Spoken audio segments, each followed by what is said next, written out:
daylight. Jade woke to the smell of coffee, which was wrong for several reasons. First, she didn't own a coffee maker. Second, she lived alone when her mom worked nights. Third, she was pretty sure vampires didn't drink coffee. She sat up in bed, curly red hair, a disaster around her face, and tried to remember if last night had been real or the most vivid dream of her life. The evidence presented itself immediately. Her laptop was still open to the paused Underworld movie. A crushed Jerry Coke can sat in a puddle of dried soda on her carpet, and a closet door was open, revealing a pile of medieval armor and leather that definitely hadn't been there yesterday. "Oh my god," she muttered. "It was real. He's really here. I assure you, I'm quite real." Jade yelped and spun around to find Victor standing in her doorway, holding a steaming mug. He was still wearing Jasper's too tight t-shirt and jeans, his dark hair loose around his shoulders instead of pulled back like it had been last night. He looked domesticated and completely wrong, like seeing a lion wearing a house cat's collar.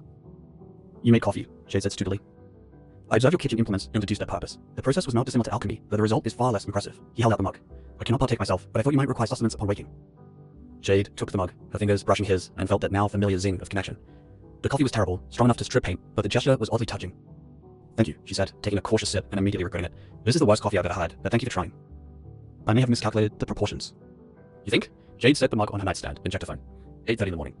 Sunlight was streaming through her windows, bright November sunshine that made everything in her room look sharp and clear. "Wait, the sun is up. Why are you not hiding in the basement?" Victor's expression darkened. "I intended to retreat before dawn. However, I became engrossed in your electronic devices and lost track of time. When I realized the sun was rising, I moved to the windowless corridor, but..." He paused, looking troubled. "The sunlight touched me." "Oh my god, are you okay? Did it hurt?" Jade was out of bed immediately, checking him for injuries even though she had no idea what sun damage looked like on a vampire. "That is the peculiar thing. It did not hurt. It should have reduced me to ash within moments, but instead, I felt only warmth. Uncomfortable, like standing too close to a forge, but not agonizing, not deadly." Jade stepped back, processing this. "That's not how it works in the movies. In the movies, sunlight is lethal to vampires. In my world, it is lethal. I've seen vampires burn, watched them crumble to dust in mere seconds, yet I stood in your doorway as the sun rose, and I survived. Weakened, pained, but alive." They stared at each other, the implications settling between them. "Something's different," Jade said. "Something about being in this world, or something about you being here. Or something about you." "What do you mean?" Victor moved closer, his ice blue eyes intense. "The connection between us. I felt it strengthen as the sun rose. The pain was there, but muted, as if something was shielding me. And the closer I stood to your room, to you, the less it hurt." "That's crazy." "No more crazy than my presence here at all." Jade's mind was racing. In vampire mythology, there were stories about immunity to sunlight, rare cases where vampires could walk in the day. But those were just stories, and Victor was supposed to follow the rules of the underworld universe, where sunlight was absolutely fatal. Unless the rules had changed when he crossed into her world. "We should test it," she said suddenly. "Test what?" "The sunlight thing. If you can really survive it, we need to know. It changes everything. You wouldn't have to hide in my basement all day. You can move around, see this world, figure out what's happening." She was getting excited now, the possibilities expanding. "Come here, by the window." Victor hesitated, something she'd never expected to see from him. "Jade, if I'm wrong, if the protection is temporary or insufficient..." Then he moved away from the window, fast. "You've got supernatural speed, right? Use it. You ask me to trust my life to an untested theory. I'm asking you to trust me." Those words hung in the air between them. Victor looked at her for a long moment, and Jade could feel the weight of his 800 years of life in that gaze. He was a warrior, a survivor, someone who calculated every risk. Trusting a 20-year-old girl he'd met 12 hours ago should have been unthinkable. But slowly, he nodded and moved toward the window. Jade held her breath as he approached the stream of sunlight. Victor moved like he was walking toward an execution, every muscle tense, ready to bolt. When the sunlight touched his hand, Jade saw him flinch, saw the brief flash of pain cross his features. But he didn't burn. He didn't crumble to ash. His skin didn't even redden. "How does it feel?" Jade whispered. "Wrong. Unnatural. Like being submerged in hot water. Uncomfortable, but bearable." Victor flexed his fingers in the sunlight, watching the way it illuminated his pale skin. This should not be possible. "But it is. You're doing it. You're standing in sunlight." Victor stepped fully into the beam of light streaming through her window, and Jade watched in amazement as the sun illuminated him. He tilted his face up, eyes closed, and for a moment he looked almost peaceful. "I have not felt the sun on my face in 800 years, he said quietly. "I have forgotten its warmth, how it makes colors brighter, how it brings life to everything it touches." He opened his eyes and looked at Jade. "You have given me an impossible gift." "I didn't do anything." "You exist. That appears to be enough." They were interrupted by the sharp buzz of Jade's phone. A text from her mum, working a double shift. "Won't be home till late tonight. Did you remember to take the trash out?" Jade groaned. She'd forgotten trash day, again, and now she had bigger problems than garbage, like the vampire in her bedroom who could apparently daywalk now. "I need to get ready for class," she said, checking the time. "My sociology exam is at 11. Can you just, I don't know, stay here, don't answer the door, don't go outside, just watch TV or something while I'm gone?" Victor raised an eyebrow. "You would leave me unsupervised in your dwelling?" "Do I have a choice? I can't skip this exam. It's 20% of my grade." "I could accompany you." Jade laughed, then realized he was serious. "Victor, you can't come to college with me. You don't know how anything works. You'd stand out like crazy." "I am adaptable." "You made coffee that could dissolve a spoon. You're not ready for community college." Victor looked offended, which was frankly adorable on someone usually so intimidating. "I have commanded armies. I have negotiated treaties. I have ruled over territories. Surely I can manage to sit quietly in a room of students." "It's not about managing. It's about..." Jay paused. Actually, what was the worst that could happen? He'd sit in the back of the lecture hall, watch her take her exam, and see a bit of the modern world in action. It might actually help him understand this century better. And if she was being honest, the idea of leaving him alone in her house for 4 hours made her nervous. Not because she didn't trust him, but because she didn't trust him not to accidentally burn the house down trying to use the microwave. "Fine," she said. "You can come. But you have to follow my lead on everything. No talking unless necessary, no threatening anyone, and definitely no killing anyone." Your rules are very restrictive. My rules keep you from getting arrested or causing a mass panic. Take them or leave them. Victor inclined his head in that regal way of his. I accept your terms. Good. Now I need to shower and get dressed, and you need to— Jade looked at his too tight clothes. Actually, we need to get you something that fits. My brother's stuff isn't going to work long term. I'm adequately clothed. You look like you're wearing your little brother's clothes after a growth spurt. It's not a good look. We'll stop at Target on the way to campus. What is Target? Jade grinned. Oh, Victor, you're about to discover the majesty of American retail. 20 minutes later, Jade emerged from the shower to find Victor examining her bookshelf with the intensity of someone studying ancient texts. He picked up one of her romance novels, reading the back cover with a bewildered expression. This literature is very explicit, he observed. Jade snatched the book from his hands, her face flaming. That's private. Don't read my stuff. You have an entire shelf devoted to tales of amorous encounters between supernatural beings and mortal women. The themes are quite consistent. It's a genre, okay? Paranormal romance. It's popular. Don't judge me. Victor picked up another book, this one with a shirtless werewolf on the cover. I begin to see a pattern in your interests. Give me that. Jade grabbed the book and shoved it back on the shelf. We are not discussing my reading habits. Go wait in the living room while I get dressed. I have seen a woman's form before, Jade. I'm 800 years old. Yeah, well, you haven't seen this woman's form, and you're not going to. Living room, now. Victor actually smiled, a real smile that transformed his face completely. As you command. When he was gone, Jade leaned against a closed door and took a deep breath. This was her life now, hiding her romance novels from Victor from Underworld while trying to figure out how to take him shopping at Target. It was insane, absolutely insane. But also kind of amazing. She dressed quickly in jeans and a favorite burgundy sweater, left her curly hair loose because she didn't have time to fight with it, and grabbed her backpack. When she emerged, Victor was standing in the living room, examining a framed photo of Jade's family. This is your clan? He asked. My family, yeah. That's my mom, my sister Amber, and my brother Jasper. My dad's not in that picture. He and my mom divorced when I was 12. Divorce is common this time? Unfortunately, yeah. My parents just couldn't make it work. They're both happy now though, so I guess it's for the best. Jade grabbed her keys from the hook by the door. Come on. We've got shopping to do before my exam. The Target parking lot was moderately full for a Wednesday morning, mostly stay-at-home parents and retirees. Jade found a spot near the entrance and turned to Victor, who was gripping the door handle of a Honda Civic like it might bite him. You okay? She asked. The horseless carriage is unsettling. The speed, the noise, the way it moves without visible means of propulsion. It's called a car, and you have to get used to it. This is how everyone travels now. Jade unbuckled her seatbelt. Come on, try to look normal. I am normal. You're a 6-foot-something vampire warlord, enclosed 2 sizes too small. Nothing about you is normal. Just try to blend in. Victor emerged from the car with the wariness of someone entering a battlefield. His eyes tracked every movement in the parking lot, every person pushing a shopping cart, every car pulling in or out. He looked like he was calculating threat levels and exit strategies, which was probably exactly what he was doing. It's a store, not a war zone, Jade said, locking the car. Any unfamiliar territory is a potential war zone. Right. Well, the biggest threat you're facing today is impulse purchases and long checkout lines. Try to contain your killer instincts. They walked toward the entrance, and Jade watched Victor's reaction to the automatic doors. He stopped dead when they slid open, his hand going to his hip where a sword would normally hang. Sorcery, he muttered. Technology, Jade corrected. Sensors detect motion and open the doors. It's basic engineering, not magic. Come on. Inside, Target was a sensory overload even for someone used to it. Bright lights, pop music playing over the speakers, the smell of popcorn from the snack bar, rows upon rows of merchandise. For Victor, it must have been overwhelming. He stood just inside the entrance, his eyes wide, looking like he'd been dropped into an alien world, which, Jade supposed, he had been. Where do we even begin? He asked, staring at the vast interior. Men's clothing, this way. Jade grabbed a shopping cart and started pushing it toward the back of the store. Victor followed, his attention caught by everything they passed. The electronics section made him pause. The toy aisle with its bright colors and loud displays made him frown. The home goods section with its modern appliances seemed to baffle him completely. The world is very loud, he observed, and bright. Everything demands attention. Welcome to consumer culture. We like our stuff flashy. Jade steered them into the men's department and started pulling items off the racks. Okay, you need basics. Jeans, t-shirts, maybe a few button-downs. What size are you? I do not know. Of course you don't. Jade eyed him critically. Probably large or extra large. Here, hold this. She handed him a black t-shirt. Victor took it like it might explode. This fabric is very thin. It's cotton. Normal, everyday cotton. Trust me, it's better than what you're wearing. She pulled more items, building a basic wardrobe. Jeans and dark wash, a few more t-shirts in black and grey, the charcoal button-down that might actually look good on him. Why only dark colors? Victor asked. Because bright colors aren't really your vibe. Can you imagine yourself in a pink polo? Victor looked horrified. Certainly not. Exactly. You're a dark colors guy. Embrace it. Jade tossed the clothes in the cart and pushed toward the fitting rooms. Okay, you need to try these on. Try them on? Yes, to make sure they fit. That's how shopping works. A teenager wearing a red Target vest approached them. Hi, need a fitting room? Yes, please, Jade said. The teenager counted the items. Okay, you can take up to 6 items. Just hang up anything you don't want on the return rack.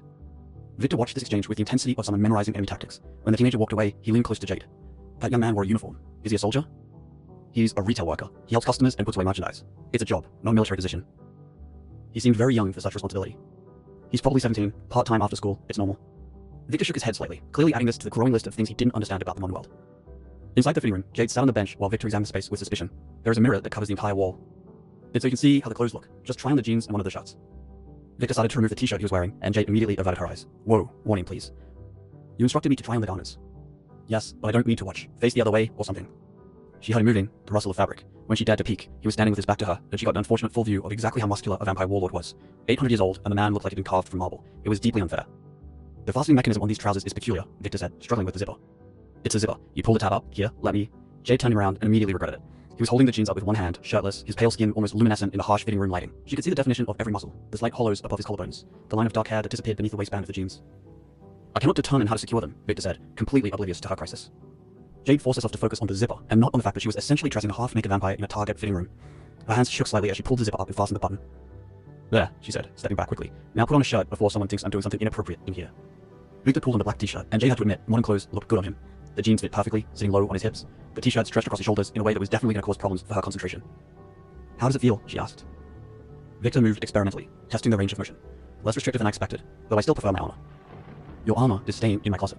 This is your new look, embracing modern fashion. Jade stood up and examined him critically. Actually, you look really good. The black works on you. I have always preferred darker colors. They do not show blood as easily.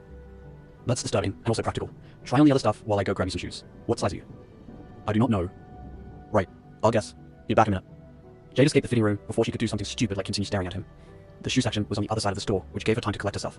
This was ridiculous. She was getting flustered over a vampire who didn't even understand how zippers worked. He was ancient, powerful, probably responsible for countless deaths, and here she was blushing like a teenager because she'd seen him shirtless. Get it together, Anderson, she told herself. He's not one of your romance novel heroes. He's real, and he's your responsibility, and you can't afford to develop an actual crush on him. Even if he was unfairly attractive. Even if the way he looked at her sometimes made her heart race. Even if there was a literal mystical bond connecting them. She grabbed black boots in what she hoped was his size and headed back to the fitting room.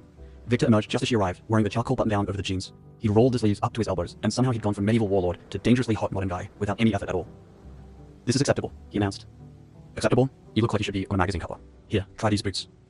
Victor sat on the bench and examined the boots with interest. These are well made. The leather is quality. It's probably synthetic, but yeah, they're decent. Put them on. He laced them with surprising efficiency, and Jade realized he probably had centuries of experience with far more complicated footwear. When he stood, the entire outfit came together. Dark jeans, black t-shirt visible under the open button-down, boots that added an extra inch to his already imposing height. He looked modern, but still somehow dangerous, like a predator who'd learned to dress like prey. Okay, Jade said. We're getting all of it. You mean more than one outfit? This seems excessive. This is basic, trust me. Now come on, we need to check out and get to campus. At the register, Victor watched the transaction with intense focus as Jade paid with her debit card. You exchanged no physical currency. It's electronic. The money comes out of my bank account automatically. You trust the system? I trust math and modern banking infrastructure. Mostly. Come on. Back in the car, with shopping bags in the backseat, and Victor looking slightly more comfortable in his new clothes, Jade headed toward the community college. Victor was silent, processing everything he'd seen, and Jade used the quiet to mentally prepare for her exam. She pulled into the campus parking lot 15 minutes before her exam started. Perfect timing. This is where you study? Victor asked, looking at the cluster of brick buildings. Frederick Community College, yeah. I'm working on my associate's degree before transferring to a 4-year school. It's cheaper this way. And you study sociology? Among other things. General education requirements, mostly English, math, science, history. You have to take a bit of everything. Victor nodded slowly. Education was very different in my time, reserved for the wealthy and the clergy. The common people learned trades from their parents. Things have changed. Education is more accessible now. Well, if you can afford it, which is its own problem, but that's a whole other conversations. Jade grabbed her backpack. Come on, the exam's in Cooper Hall. They walked across campus, Jade very aware of the looks they were getting. Victor attracted attention even in normal clothes, his height and bearing making him stand out. A few girls watched him pass with obvious interest, whispering to their friends. People are staring, Victor observed. You're 6'3" and built like a tank. People stare, just ignore them. Cooper Hall was a typical college building, fluorescent lights and tile floors, and the smell of old coffee. Jade led Victor to her sociology classroom, where about 30 other students were already settling in for the exam. Professor Chen looked up as they entered, Miss Anderson cutting it close. Sorry, Professor. I had to, help a friend with something. Jade gestured vaguely at Victor. Professor Chen's eyes widened slightly as he took in Victor's imposing presence. Is your friend auditing the class? Just observing, Victor said smoothly, if that is permitted. I suppose it's fine. Take a seat in the back, and please don't disturb the other students. Victor inclined his head in that regal way and moved to the back row. Jade took her usual seat in the middle, pulled out a pencil, and tried to focus on the exam instead of a vampire sitting 3 rows behind her. The exam was on social stratification and inequality, topics Jade had actually studied for, thank God. She worked through the multiple choice questions, answered the short essay prompts, and tried not to think about Victor watching her from the back of the room. Halfway through, she felt it. That mental tug, the awareness of him. She glanced back and found him staring at her with an intensity that should have been creepy, but instead sent a shiver down her spine. Their eyes met, and she felt the connection between them pulse like a heartbeat. Focus, Anderson. Finish the exam. She turned back to her paper and forced herself to concentrate. When she finally finished and turned in her test, she had 45 minutes before her next class. Time enough to show Victor to campus, maybe grab some coffee that wasn't motor oil in a mug. Victor was waiting for her outside the classroom, leaning against the wall like a model in a cologne ad. You performed well? I think so. The exam was pretty straightforward. Jade started walking toward the student center. Come on, I'll show you around. The campus wasn't large, just a few buildings and some green space, but Victor examined everything with the same intensity he'd shown at Target. The students lounging on benches, the professors walking between buildings, the posters advertising club meetings and events. This is your seat of learning, he said. It seems peaceful. It's community college, pretty low-key compared to big universities. Jade pushed open the door to the student center. This is where everyone hangs out between classes. There's a cafeteria, a bookstore, study spaces. The student center was busy, students grabbing lunch or coffee, studying groups, scrolling through their phones. Victor's presence caused the usual ripple of attention, but Jade was getting used to it. I'm getting coffee, she announced. Real coffee, not whatever you made this morning. Want anything? I cannot consume food or drink. Right. Vampire. Forgot for a second. Jade got in line at the campus Starbucks, and Victor stood beside her, watching the organized chaos of students and baristas with fascination. This establishment serves only coffee? He asked. Coffee and related beverages. It's a chain. There are Starbucks everywhere. Your world is very specialized. You have no idea. When they reached the counter, the barista, a girl Jade recognized from her English class, smiled brightly at Victor. Hi, what can I get you? He's not ordering, Jade said quickly. Just a grande vanilla latte for me. The barista's smile stayed firmly on Victor. You sure? First drinks on me if you're new to campus. Was she seriously flirting with Victor right now? Jade felt an unexpected surge of irritation. I do not consume coffee, Victor said politely. But I thank you for your generous offer. The barista looked disappointed, but rang up Jade's order. When they moved to wait for the drink, Jade muttered, she was totally hitting on you. I am aware. I am not unaccustomed to female attention. Right, because you're ancient and hot. I forgot. Victor's eyebrow raised. You find me attractive? Jade's face went crimson. I didn't say that. You said hot. I believe that is the modern equivalent. I meant objectively. Like, objectively speaking, you're an attractive person. It's just a fact. Like saying the sky is blue. I see. An objective observation. Exactly. And your irritation at the barista's attention was also objective. Jade grabbed her latte from the counter and took a long sip to avoid answering. Victor was smirking, actually smirking, and she realized he was teasing her. The ancient vampire warlord was teasing her about jealousy. I wasn't jealous, she said firmly. Of course not. They found an empty table in the corner, and Jade pulled out her sociology textbook to review for her next class. Victor sat across from her, content to observe the flow of students around them. This is your daily existence? He asked after a while. Class, examinations, coffee? Pretty much. Sometimes I work at Applebee's. Sometimes I hang out with friends. Sometimes I watch Underworld 48 times. Jade looked up from her textbook. It's a normal life, probably boring compared to ruling vampire covens and fighting werewolves. It is different, Victor acknowledged, but not without merit. There is a simplicity to it, a peace. He was quiet for a moment. In my time, I was always at war, if not with Lycans, then with rival covens or human threats. There was no rest, no moment of safety. Even in slumber, I could not truly relax, knowing I would wake to new conflicts. That sounds exhausting. It was necessary. The strong survive, the weak perish. That is the law of nature. Maybe in your time. Here, we try to do things differently. Not always successfully, but we try. Jade closed her textbook. You don't have to be a warlord here, Victor. You could just be a person.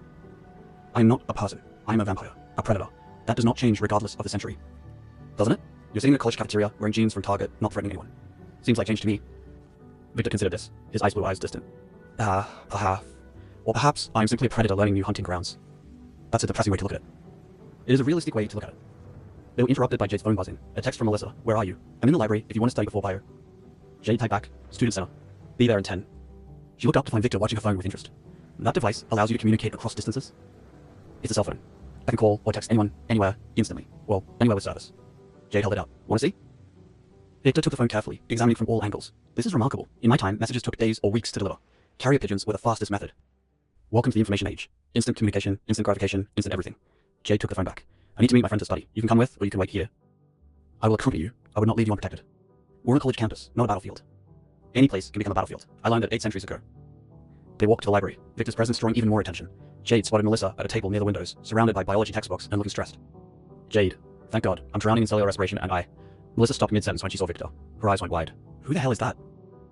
This is Victor, Jade said, her mind racing for a plausible explanation. He's a foreign exchange student from Europe. He's staying with me for a while. Europe, Melissa repeated slowly, her eyes roaming over Victor's imposing figure. What part of Europe? Romania, Victor said smoothly. I'm here to study your American educational system. Right, Romania, of course. Melissa looked between them, clearly suspicious. And you're staying with Jade? The housing arrangements fell through, Jade improvised. My mom said he could use our guest room. You don't have a guest room. He's using the basement. It's cool and dark, just how he likes it. Melissa's eyebrows climbed higher. Cool and dark, And you just decided to bring to campus with you. He wanted to observe, for his studies. His studies on the American educational system. Exactly. Melissa looked at Victor, who was standing there with perfect aristocratic posture, looking nothing like any exchange student Jade had ever seen. You know what? I'm not even gonna ask. You're clearly in some kind of weird situation, and I'm too stressed about this bio exam to care. He can stay as long as he doesn't bother us while we study. I will be silent as a tomb, Victor promised, and Jade kicked his ankle under the table. Great. Wonderful. Now can someone explain cellular respiration to me like I'm 5? The next hour was surprisingly normal. Jade and Melissa studied biology while Victor sat silently observing. Occasionally, students would walk by and do double takes at Victor's presence, but no one bothered them. Jade found herself relaxing into the familiar routine of college life, almost forgetting that she had a vampire in tow. Almost. When they finished studying and Melissa left for her next class, Jade checked at the time, 3 o'clock. They had a few hours before she had to be home, and suddenly she didn't want to go back yet. The day was beautiful, unseasonably warm for November, and Victor had been cooped up indoors all morning. Want to go for a walk? She asked. Victor stood immediately. I would welcome it. They left campus and walked toward Baker Park, a large green space in downtown Frederick. The park was busy with people enjoying the mild weather, joggers, families with kids, dogs being walked, normal life happening all around them. Victor walked beside her in silence for a while, then said, I feel it less here. Feel what? The sun, the discomfort. When I am near you, the pain diminishes almost entirely. When I move away, it returns. Jade stopped walking. Wait, you're still in pain? From the sunlight? A dull ache, manageable, but present. However, when I'm close to you, he stepped nearer, and Jade felt that electric connection intensify. It fades to almost nothing. That's not normal. Even for vampire weirdness, that's weird. Nothing about our situation is normal, but I begin to form a theory. Which is... Victor looked around to make sure no one was within earshot, then said quietly, "You are my anchor to this world. The connection that brought me here, that binds us together. It may also be what allows me to survive the sun. Your presence shields me somehow." That's impossible. No more impossible than my being here at all, Jade. I have existed for 800 years. I know what sunlight does to my kind. It burns, it kills, it reduces us to ash. Yet I stand here in full daylight, feeling only minor discomfort, and that discomfort lessens when I am near you. The logical conclusion is that you are the source of my protection. Jade's mind was reeling. But how? I'm just a normal human. That enough powers. We're not special.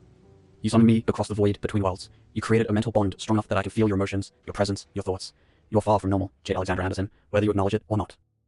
They reached a bench overlooking the creek and sat down. Jade needed to process this. If Victor was right, if she was somehow protecting him from the sun, what did that mean? Was it her blood? Her DNA? Some unknown supernatural aspect of her existence she'd never suspected? "We should test it further," Victor said. "I should move away from you, see how far it can go, before the pain becomes unbearable." "No." "Jade." I said no. I'm not going to watch you hurt yourself for an experiment. If being near me keeps you safe, then you stay near me. That's the end of it. Victor looked at her for a long moment, something unreadable in his eyes. "You would protect me. A monster. A killer." "You're not a monster. You're just a guy from a really rough time period trying to survive." Jade met his gaze. "And yeah, I'll protect you. That's what friends do." "Friends," Victor repeated, as if testing the word. "I have not had a friend in many centuries. Allies, yes. Subordinates, fellow elders, but not a friend." "Well, you have one now. Lucky you." Victor's expression softened in a way Jade had never seen before. "Yes.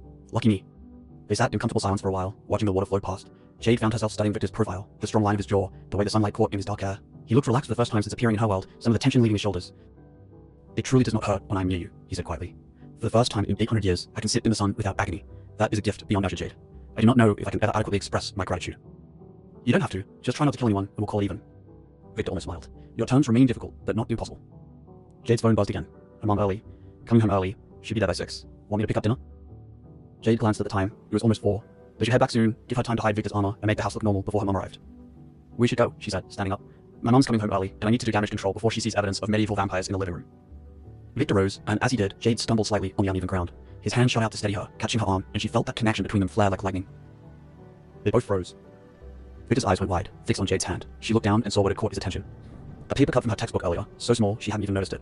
A thin line across her palm, barely bleeding. But bleeding nonetheless. And Victor was staring at it with an intensity that sent a chill down her spine. "Victor?" Jade said carefully. He didn't respond.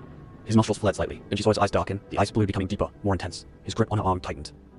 "It's just a paper cut," Jade said, trying to keep her voice steady. "It's nothing." "Your blood," Victor said, his voice rough.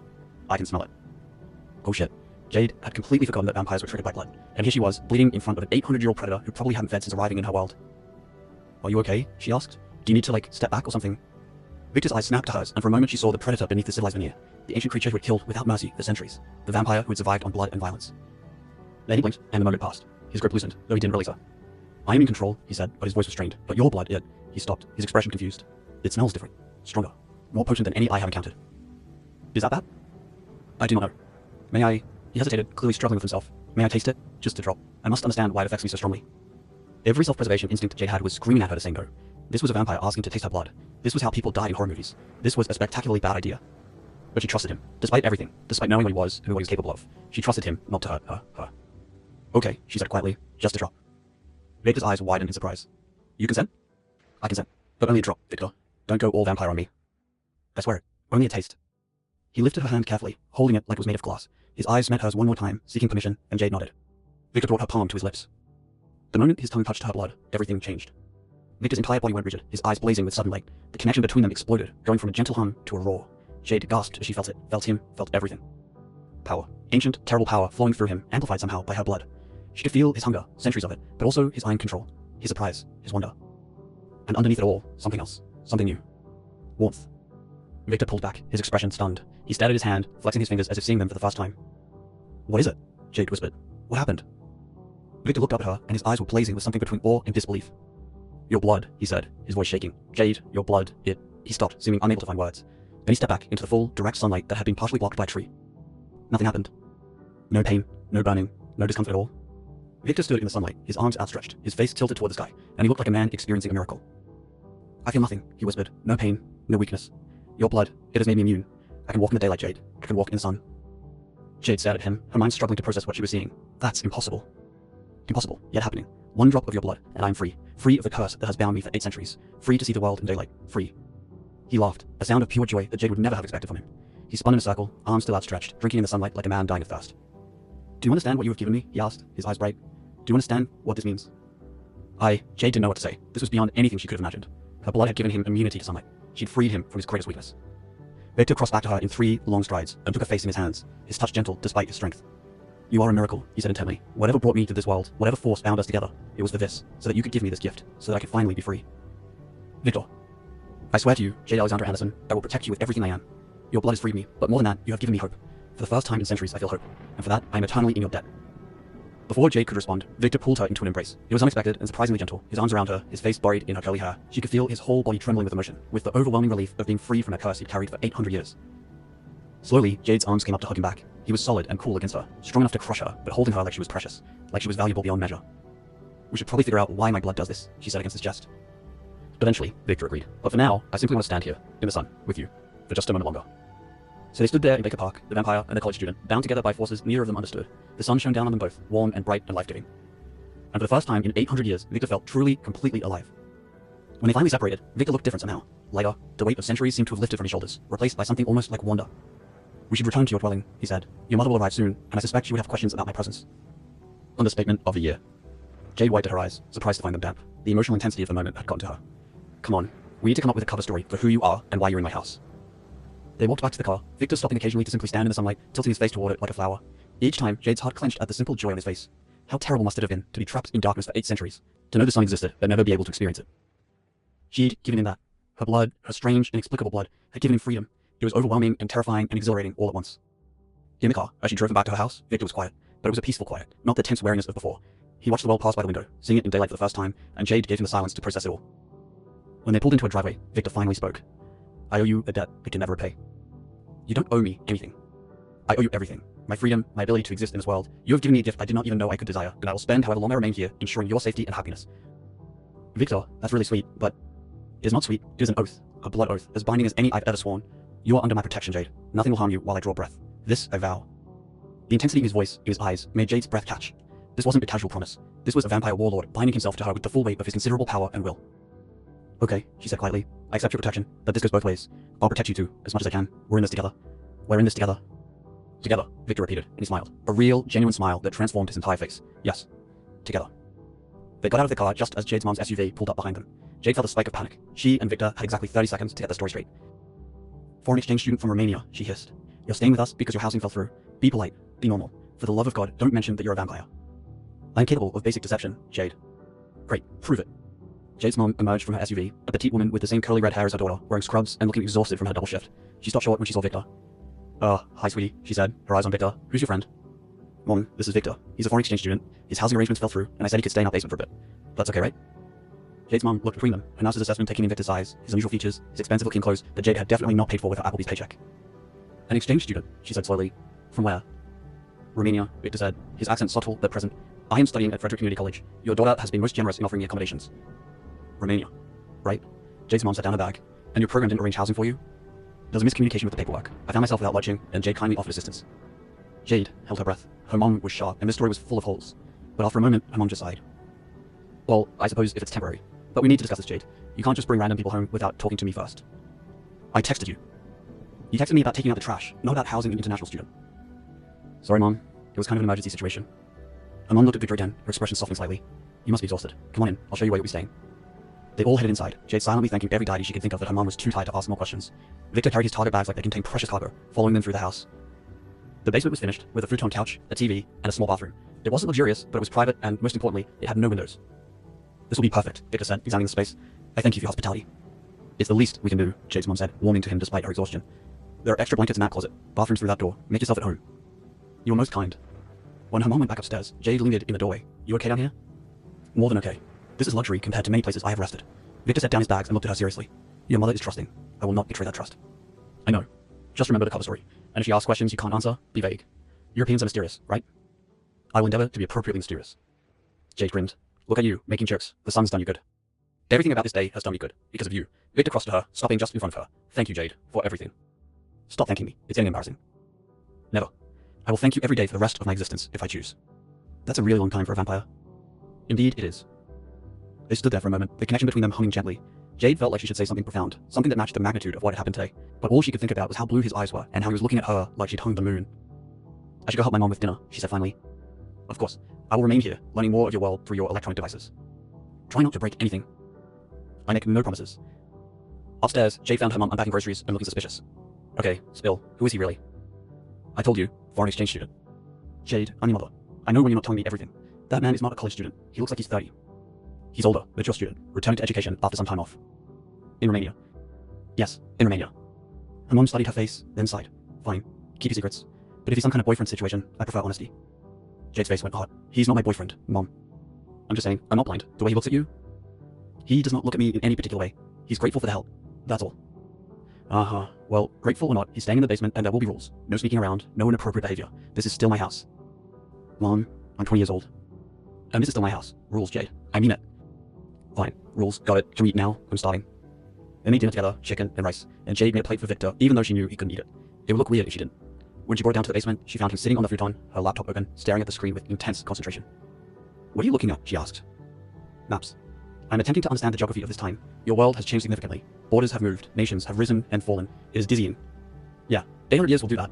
Here, I brought you dinner. You can't eat it, but Mom will expect me to bring the plate back empty. Just scrape it into the toilet or something. Victor took the plate, examining the food with curiosity. This is chicken? Yeah, and rice. Very basic. My mom's not a fancy cook. In my time, chicken was a luxury. Only the wealthy could afford meat regularly. Things have changed. Chicken's cheap now. Actually, most food is pretty affordable, at least compared to your time. Victor set the plate aside and closed the laptop. Jade, we must discuss what happened today. Your blood, its effect on me, it is unprecedented. In all my years, I've never heard of a human whose blood grants a vampire immunity to sunlight. Do you think it's something about me specifically, or could any human blood do it? I suspect it is unique to you. The connection between us, the bond that brought me here, it must be related. You are not ordinary, Jade. I do not know if you ever were. Jade sat down on the futon beside him. That's a terrifying thought. I spent 20 years thinking I was completely normal. Average grades, average life, average everything. And now you're telling me I'm some kind of supernatural anomaly? I am telling you that you are extraordinary, whether you knew it or not. I don't feel extraordinary. I feel overwhelmed and confused and completely out of my depth. Victor's expression softened, as do I. But we will navigate this together. You said so yourself. Together, Jade agreed. Partners in weirdness. An apt description. They sat in comfortable silence for a moment. Then Jade said, I should go. Mom's gonna wonder what's taking so long. Try to get some rest. Tomorrow's gonna be another weird day. They all will be, I suspect. Probably. Welcome to my life, Victor. It's about to get a lot stranger. It already has, and I find I do not mind. Jade stood, then paused. Hey, Victor? Yes? I'm glad you're here. I know it's scary and confusing, but I'm glad. Victor looked up at her, his ice blue eyes warm. As am I, little flame. As am I. Jade felt her face heat at the nickname, but didn't comment. She headed upstairs, her mind whirling with everything that had happened. In less than 24 hours, her entire world had turned upside down. She met Victor, discovered a mystical bond between them, learned her blood could free him from his greatest weakness. She should be terrified. She should be calling someone, telling authorities, seeking help. Instead, she felt exhilarated. Like a life which had been so predictable and ordinary had suddenly become an adventure. She climbed into bed that night, her body exhausted, her mind racing. Downstairs, Victor was probably still studying maps and trying to understand this strange new world. Tomorrow, they would have to figure out next steps. How long could he stay hidden? What did the blood connection mean? Could they find a way to send him back? Did she want to send him back? That last thought made her pause. Victor was from another world, a fictional character made real. He couldn't stay here forever, it wasn't sustainable. But the thought of him leaving, of going back to his world in his 800-year war, made her chest tighten with unexpected emotion. One day at a time, she told herself. Just take it one day at a time. She closed her eyes and reached out mentally, testing the connection between them. There it was, steady and strong, a thread binding her to the vampire in her basement. She could feel him, his presence, his quiet contentment as he explored her world through screens and pages. And for the first time since he'd appeared, Jade allowed herself to wonder what it would be like if he stayed. If the strange, impossible bond between them meant something more than just mystical connection. If the ancient vampire and modern girl could find something real together. It was a dangerous thought, a ridiculous thought, but as she drifted off to sleep, Jade couldn't help but smile. Tomorrow would bring new challenges, new discoveries, but tonight she was content knowing that Victor was safe, protected by her blood and her presence, free to walk in the sun for the first time in centuries. She'd given him freedom, and in return, he'd sworn to protect her. There was a beginning. Where it would lead, neither of them knew, but they would face it together. The vampire and his unlikely savior. The ancient warlord and the girl with miraculous blood. Victor and Jade, bound by fate and blood, and a connection neither of them fully understood. This was only the second day. The real story was just beginning.